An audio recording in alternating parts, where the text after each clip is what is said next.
This is Pure Love, episode 11. Hi everyone, this is Pure Love. Pure Love is a talk show between myself, the parental unit, and my offspring, Amanda. I am the unicorn.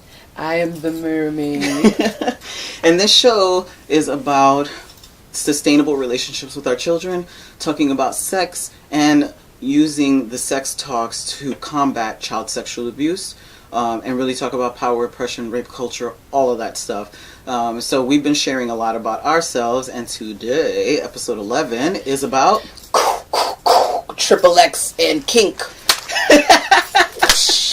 So today's very, very special. Yes, it is.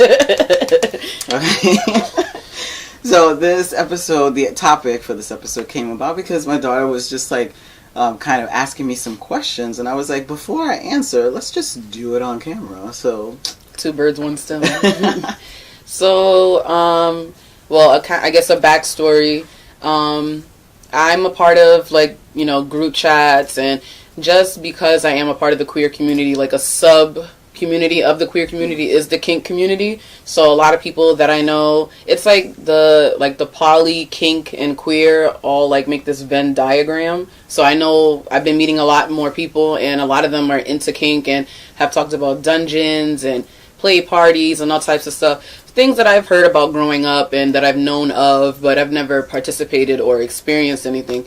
So there's people that, like, I guess I'm kind of dating, talking to, situationship, whatever. Situationship? Yeah, because, like, we're just chilling. But they're really into kink. There's one guy that I'm speaking to who's actually a dom in the world and is a master to a few other women.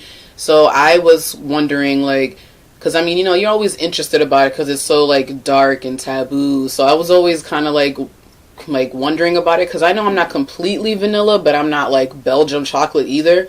So I'm just trying to find what I would like, what I would enjoy, and like, how to go about that. How do I look for dungeons? How do I like go to these parties to be exposed to things without it being like the wrong type of situation to be in? Because that can always turn really ugly if it's in the wrong hands or the wrong facilitators or the wrong people participating.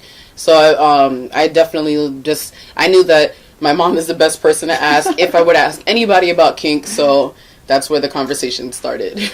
Alright, so ask away.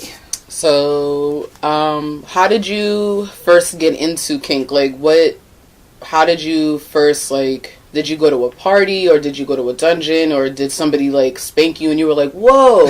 Like, how did this whole thing start for you? Yes, all of it. So, actually, looking back in relationships, sexual relationships that I had, I was a little kinky, but I just didn't use that word. I didn't know what that was. We were doing some stuff. It's always, you're a freak. Yeah, exactly. It was like freakish stuff, right?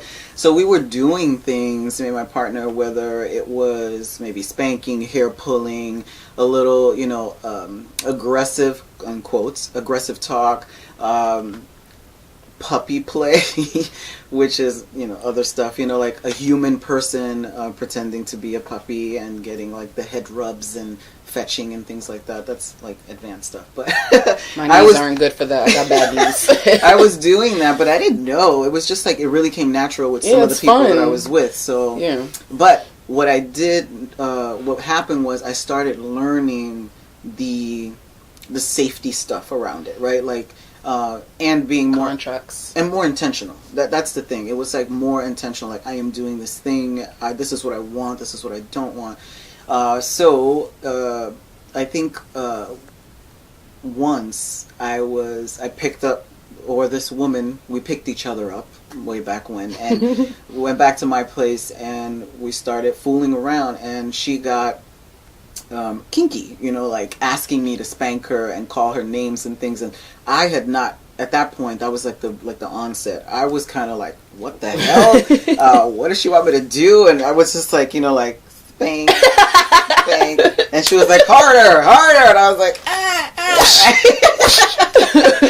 And so afterwards, I was a little freaked out because there was no context, right? Like, I had never done that. We never talked about it. I didn't want to hurt her, like, all this stuff. So I got curious, and I started asking questions and started reading stuff. She actually gave me books. We ended up having a relationship for several months. She gave me several books to read, and, like, kinky erotica. And when I started reading it, it was like, whew, like, wow, this is very interesting. I really like this. No one's ever talked about this before. So naughty. Right. So I just started going to workshops, reading, and being polyamorous and kinky kind of happened at the same time. Yeah. And so I was just like exposing myself to people, and in that I found that all the groups and things that I was going to were predominantly white.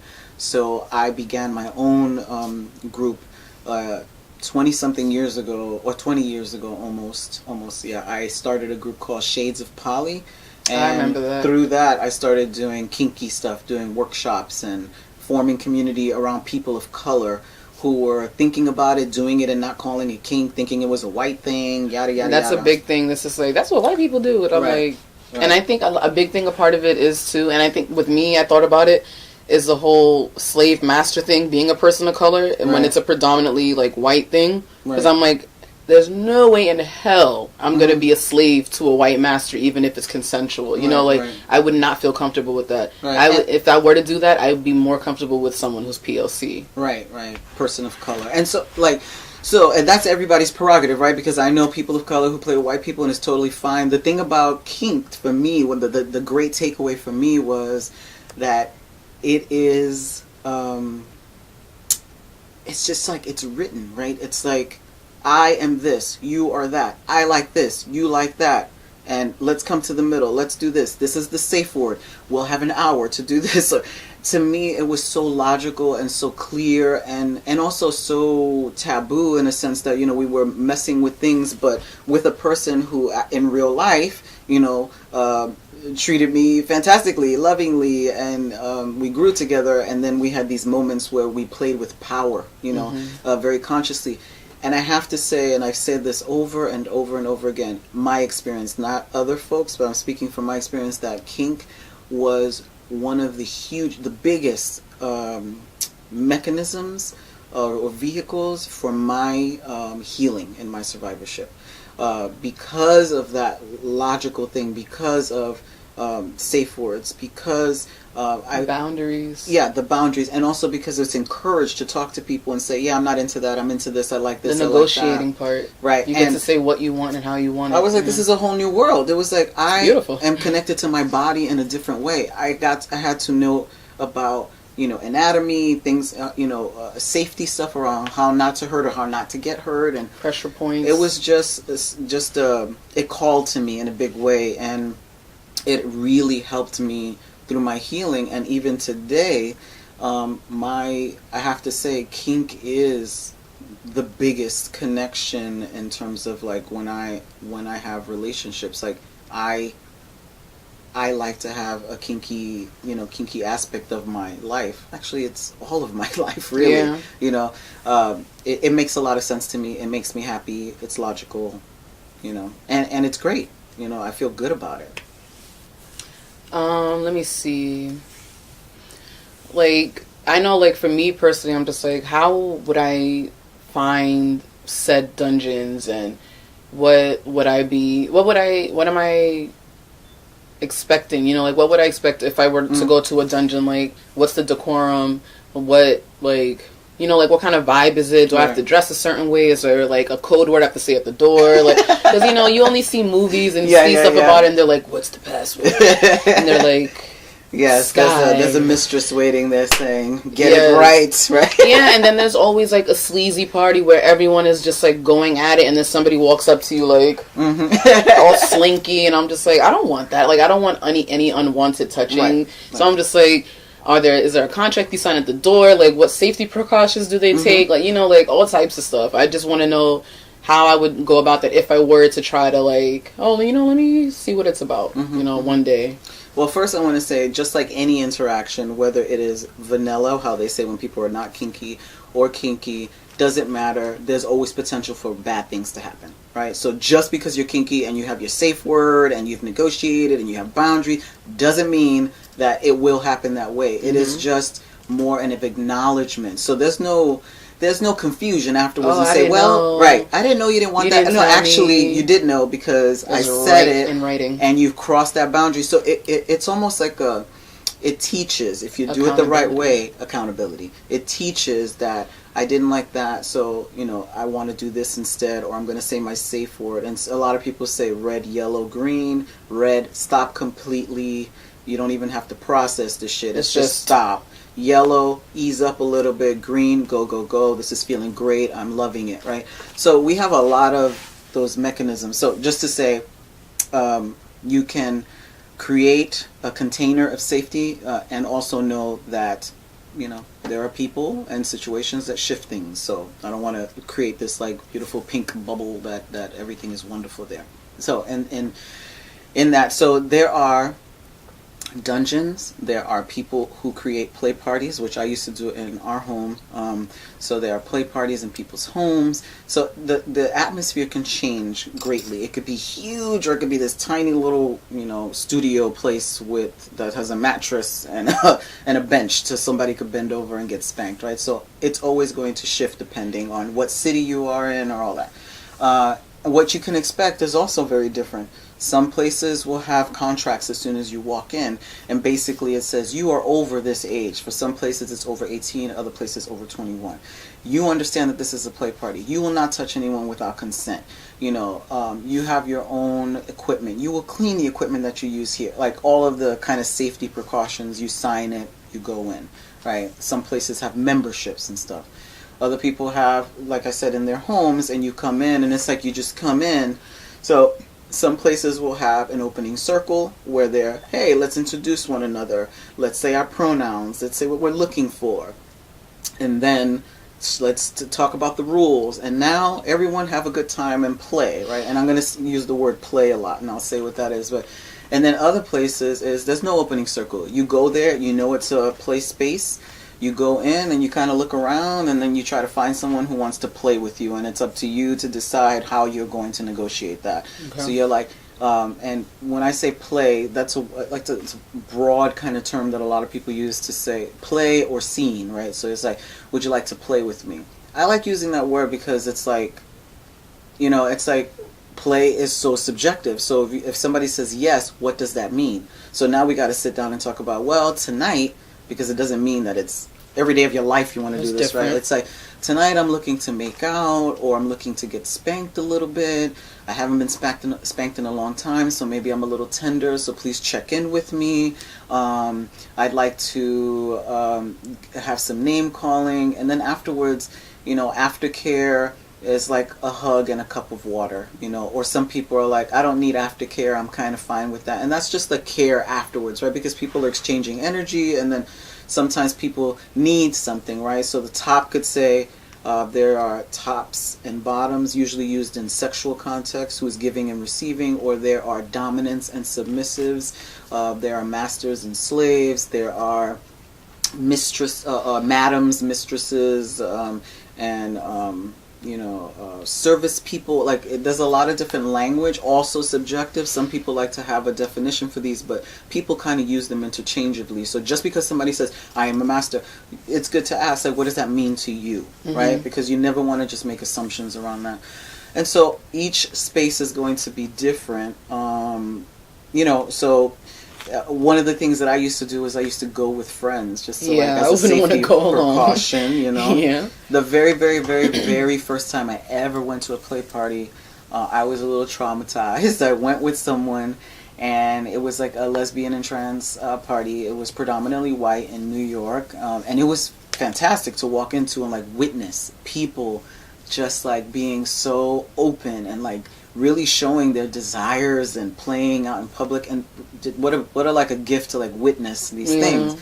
So I love to watch people. I also like to be watched. It's just it feels non-secretive. That's the thing. For someone who's come from like secret and shame, to be open like that feels like amazing breath of to fresh me. air. Yeah, it's like, yes, I see you. I see your desire. I see how you like to do that. And it's I not like wrong, to do this. we're not ashamed. And Right. So I went to this party. I'm walking around. I'm scared. Never been there. I'm hearing all these sounds and everything like that. I'm also intrigued. But this white woman came up to me, and at the time I was a lesbian. So I was looking more cis female identified, and so this white woman came up to me and kind of just said, you know, I'd like to tie you up and whip you. So that was like, I was shocked and I was like appalled. I didn't want to be there. Now, in the context of a play space, I get it. You know, that's the language you use.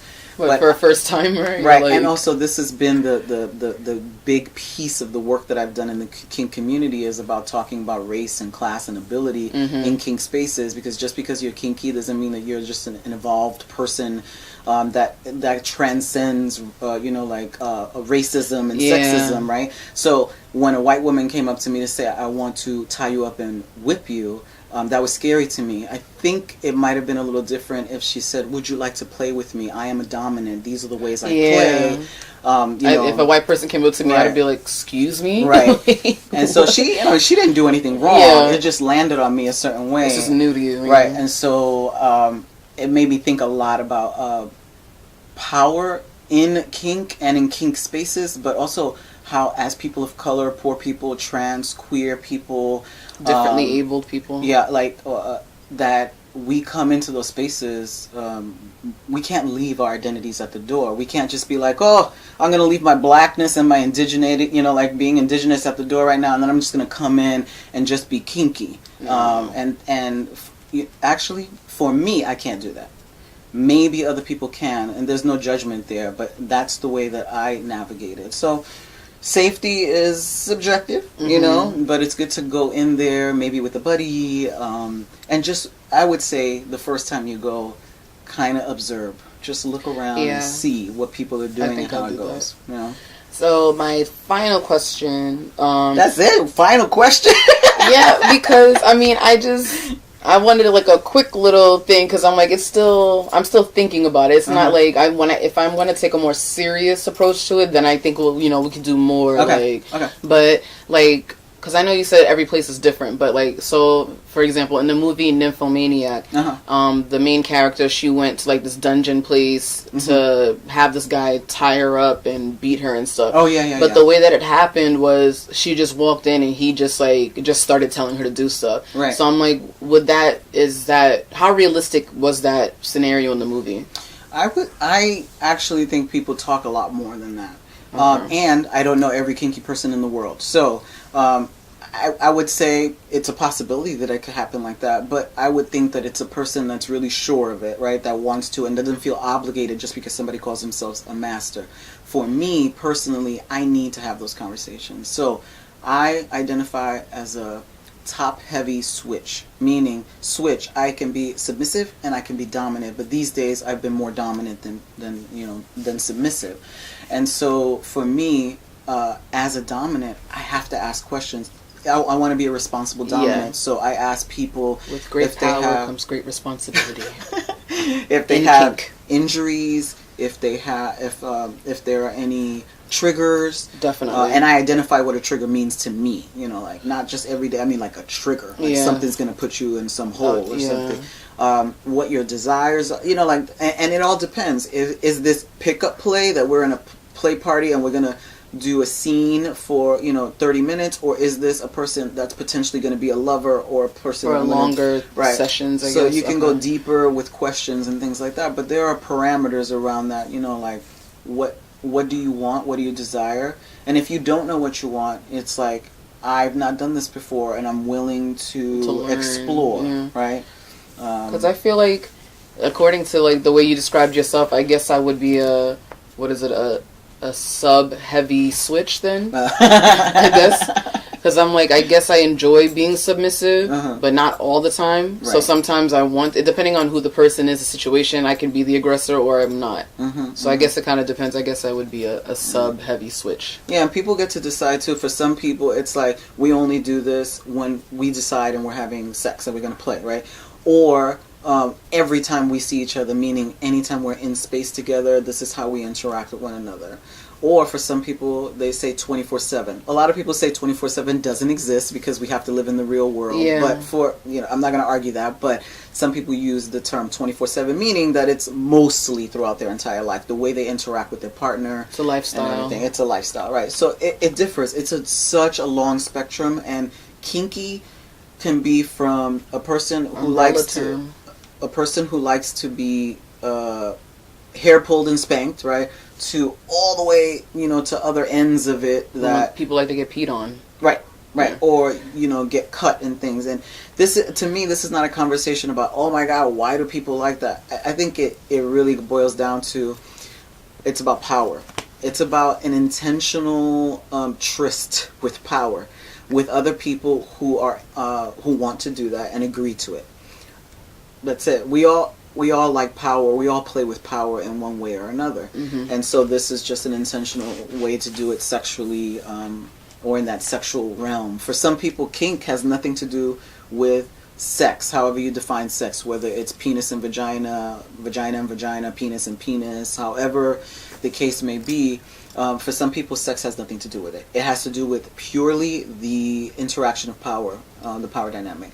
And for some people like me, sex and power are completely combined together. So when I dominate someone, sex is always a part of it for me. Right? So for everybody that switches, what I think the biggest takeaway is, you can have this overarching definition of kink and stuff, but really the nitty gritty of it is what you talk to somebody about. And it really gets down to, how comfortable am I talking about sex, mm-hmm. right? Because if you're not comfortable, it's going to be really hard to negotiate what you want, right? So it goes way back to sex education, comprehensive sex education, the complete comfort to just say, yeah, I don't like when somebody, puts their finger on my asshole. Ew.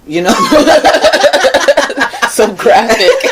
But I mean, right, because somebody might be like, I really like anal kind of playing, and then you could easily say, I actually don't like that at all, or I've never tried it, willing to try, my safe word is. Okay. So we could try it, and if I don't like it, I say my safe word is done. Mm-hmm. Right?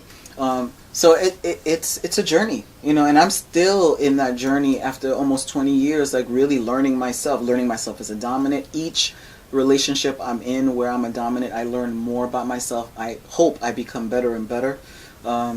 And as a submissive, the same way. I learned a lot about patience and service and all of that. And to me, the kinky BDSM community, for me, is really tied to service and education. So we are heavily a community that educates. We love talking about our sex and stuff, so we're always educating and sharing stories. For those who are publicly out as kinky, because there are a lot of kinky people who don't go to dungeons. They do it in their bedrooms.